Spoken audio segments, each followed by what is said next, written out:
Amis de l'art africain, bonsoir et bienvenue au musée d'Apper. Sans plus attendre, nous allons tout de suite rencontrer la directrice du musée, Madame Falguerette Levaux.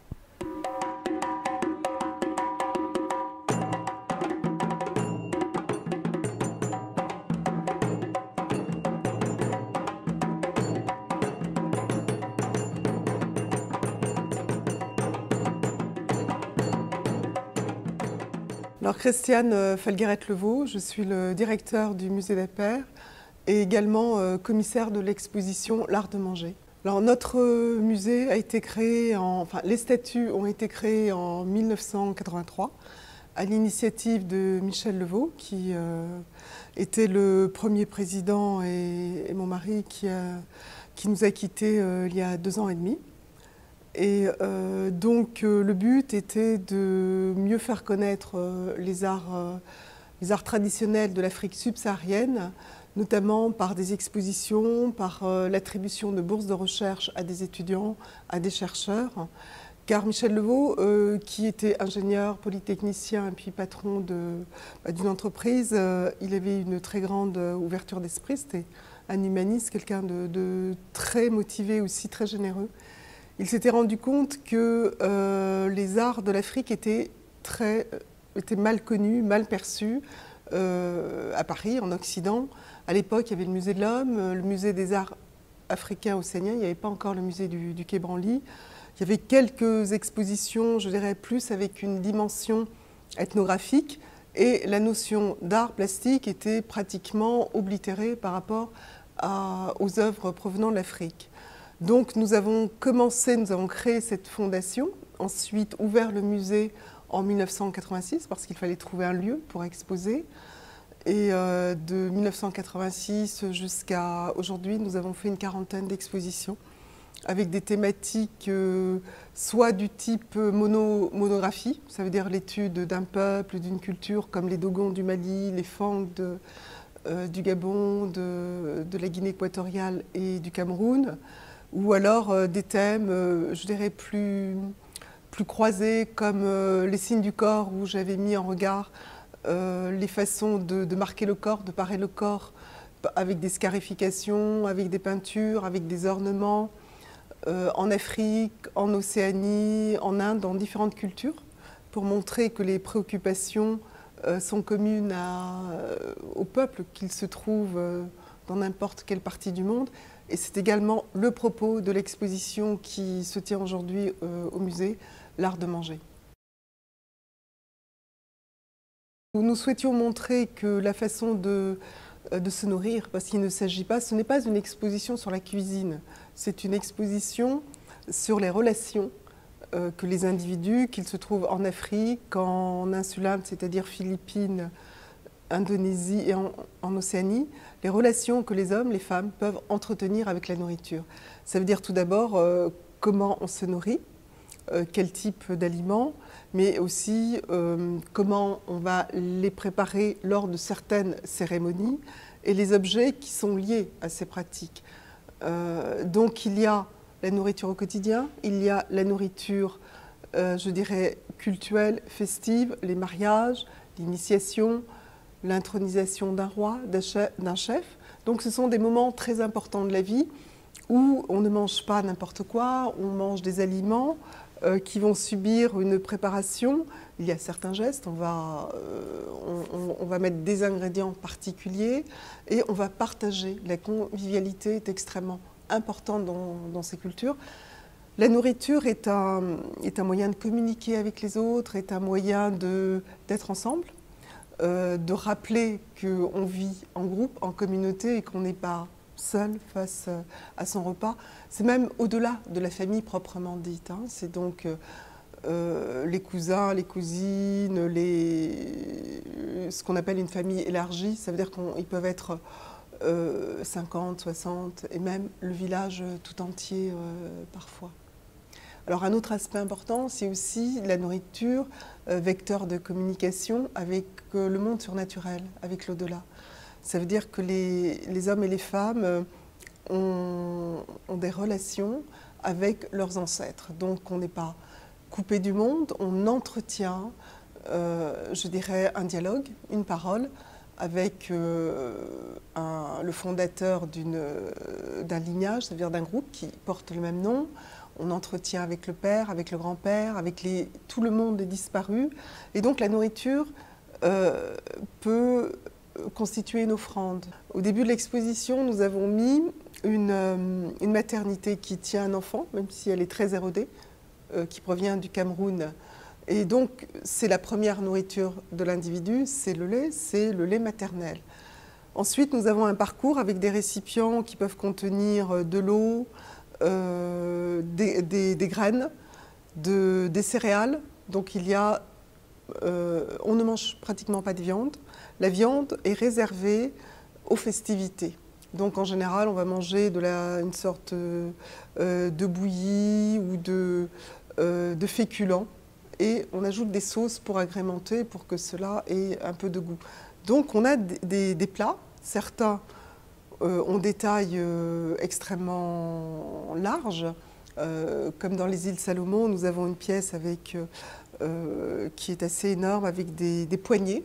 Les 2 poignées décoratives vont représenter des oiseaux stylisés, des oiseaux frégates que l'on retrouve dans ces cultures qui sont des cultures des îles, si vous voulez. Donc il y a cet oiseau qui est symbolisé.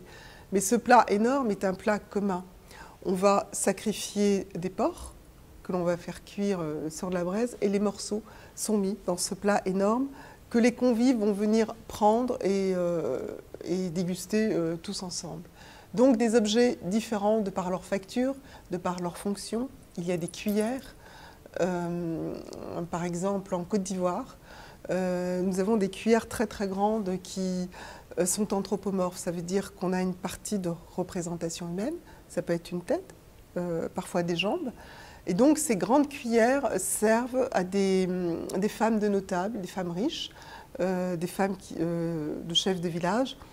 La nourriture, c'est le pouvoir aussi. Pouvoir donner gratuitement de la nourriture aux autres, à ceux qui en ont moins, c'est un signe de générosité, mais c'est aussi un signe de pouvoir.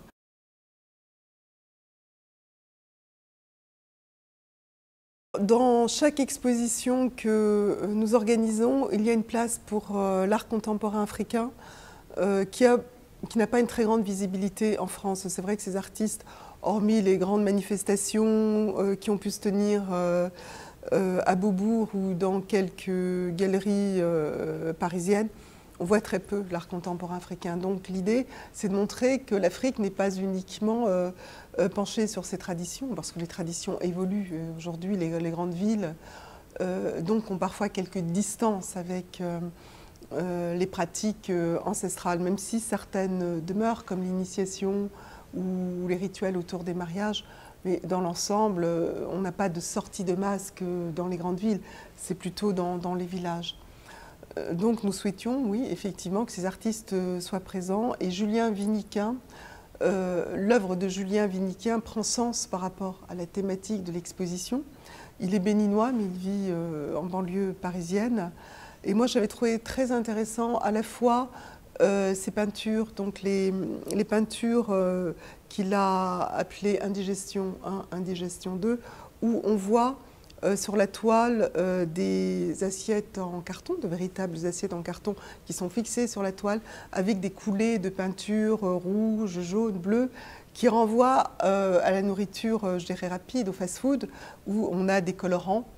Donc à un moment donné de sa vie, il a effectivement été familier de cette nourriture rapide, parce qu'aussi il n'avait pas tellement de moyens.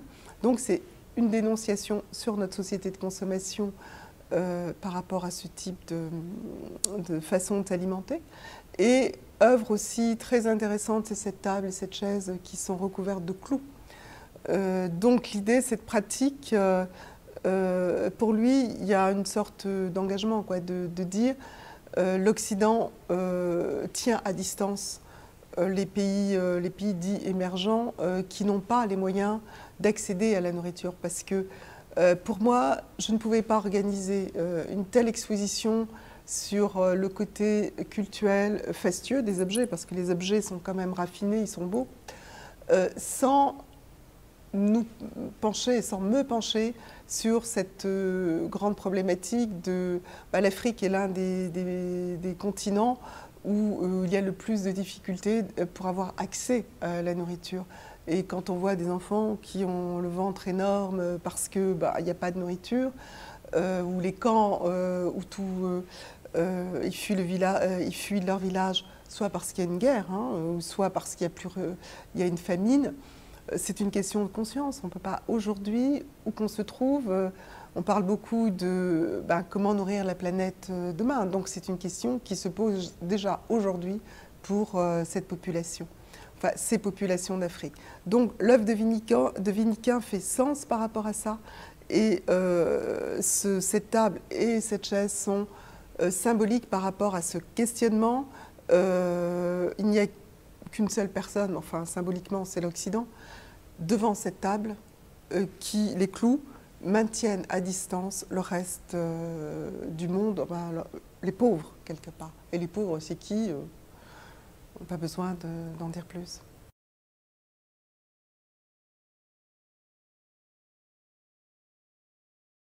Je dirais qu'elle ne sera jamais suffisante.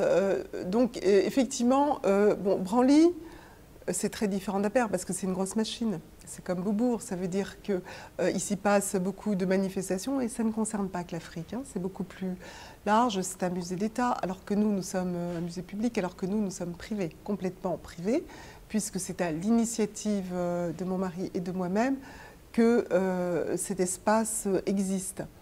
Alors moi je pense que nous sommes complémentaires parce que c'est important aussi qu'il y ait une grosse structure, parce que s'il y a une grosse structure, les gens se disent tiens c'est important, ça mérite qu'on aille voir et d'être vu. Notre travail est très différent, je dirais qu'il est plus... il y a un engagement qui est un engagement personnel, c'est ce que je viens de vous dire tout à l'heure, même si vous pouvez avoir le sentiment que ça n'a rien à voir avec les œuvres que je présente, mais ça a à voir, parce que ça devient un lieu où plusieurs modes d'expression peuvent avoir place, à la fois les arts, à la fois, je disais, la littérature, les rencontres et les débats. Et c'est ça, parce que les arts africains aussi, les œuvres que nous montrons, ce n'étaient pas que des œuvres d'art, elles avaient leur place dans des cérémonies rituelles où il y avait de la musique, où il y avait de la danse, où il y avait un costume sur les masques. Et ces objets-là s'adressaient aux initiés, mais aussi également aux personnes concernées, qu'elles soient d'un clan ou d'un village. Donc les œuvres d'art, c'est nous qui donnons le nom, même si pour les artistes africains, il y a une maîtrise et un savoir-faire que l'on peut constater dans ces œuvres-là. Mais il y a un discours autour. Elles sont témoins, ces œuvres sont témoins de systèmes de pensée, pas de pratiques de sorcellerie ou de choses très péjoratives. On parlait du cannibalisme. Sorcellerie, c'est pareil, on a l'impression qu'un masque, parce qu'il est plus ou moins grimaçant, entre guillemets, va renvoyer à des notions de magie. Non, il y a des codes, il y a des symboles. Et ces objets-là, il faut apprendre aussi à les approcher.